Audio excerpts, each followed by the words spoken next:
My research questions are, why do immigrants choose to live in New Zealand? What problems do they have there, and how can they be solved?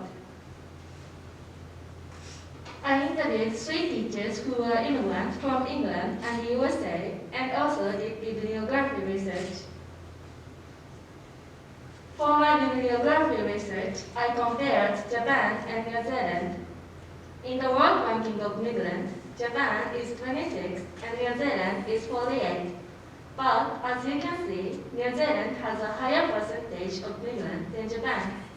It means New Zealand has more immigrants than Japan. Next, the result of my interviews. These teachers choose.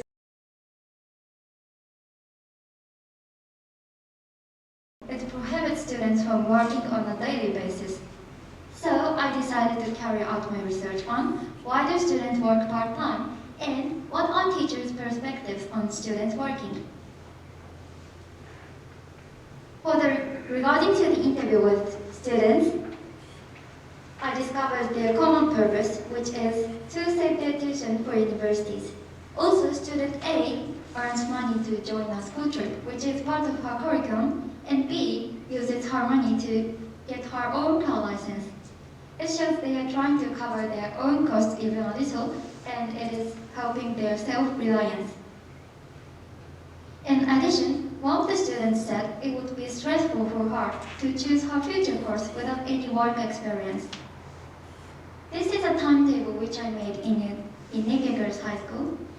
So, in New Zealand, not only do students have subject choices, they also have chances for work experience outside of school in the areas they are interested in.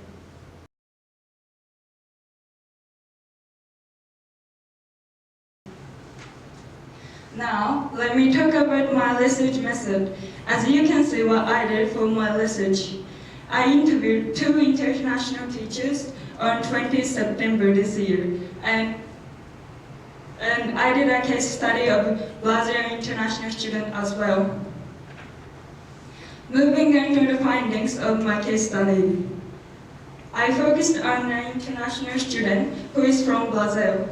She left Brazil on 9th March and got to New Zealand the next day.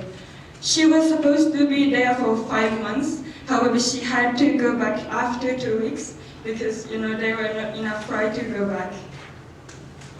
And moving into the findings of my interviews, I asked them that how many international students were supposed to be at the school this year. And one of the teachers told me that she was supposed to have 3 different groups of 30 students, 2 groups in May and 1 in July.